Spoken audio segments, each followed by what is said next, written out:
بسم اللہ الرحمن الرحیم۔ السلام علیکم دوستو، ایک بادشاہ اپنے منہ زور گھوڑے پر سوار تھا۔ گھوڑا کسی وجہ سے بدکا تو بادشاہ سر کے بل زمین پر گر گیا اور اس کی گردن کی ہڈی کے مہرے ہل گئے۔ اب وہ گردن کو حرکت دینے پر بھی قادر نہ رہا۔ شاہی طبیبوں نے اپنی طرف سے سر توڑ کوششیں کی مگر وہ بادشاہ کا علاج نہ کر سکے۔ ایک دن یونان کا ایک حکیم بادشاہ کے پاس آیا اور اس قدر جان فشانی سے علاج کیا کہ بادشاہ ٹھیک ہو گیا۔ علاج کے بعد وہ حکیم اپنے وطن لوٹ گیا۔ کچھ عرصے بعد وہ دوبارہ بادشاہ کے وطن میں آیا تو سلام کے ارادے سے شاہی دربار میں حاضر ہوا۔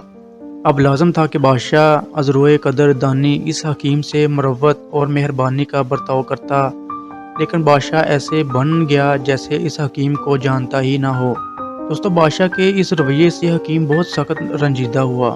یونانی حکیم بادشاہ کے دربار سے باہر آیا تو اس نے ایک غلام کو پاس بلا کر کہا، میں تمہیں کچھ بیج دیتا ہوں، انہیں بادشاہ کی خدمت میں پیش کرنا اور کہنا کہ یونانی حکیم نے دیے ہیں۔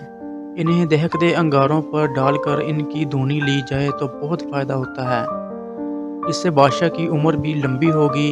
غلام نے وہ بیج بادشاہ کو پیش کر دیے اور ساتھ میں ان کے فوائد سے بھی آگاہ کیا۔ بادشاہ کے حکم سے فوراً دہکتے انگارے پیش کیے گئے، مگر جب بیج انگاروں پر ڈال کر بادشاہ نے دھونی لی تو اسے ایک زوردار چھینک آئی، جس سے اس کی گردن کے مہرے پھر سے پرانی حالت میں چلے گئے۔ بادشاہ بہت چیخا چلایا، سپاہی دوڑائے کہ حکیم کو گرفتار کر کے لاؤ۔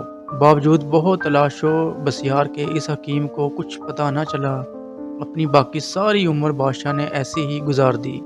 شیخ سعدی رحمۃ اللہ علیہ فرماتے ہیں کہ ہمیشہ محسن کو بھلائی کے ساتھ یاد رکھنا چاہیے۔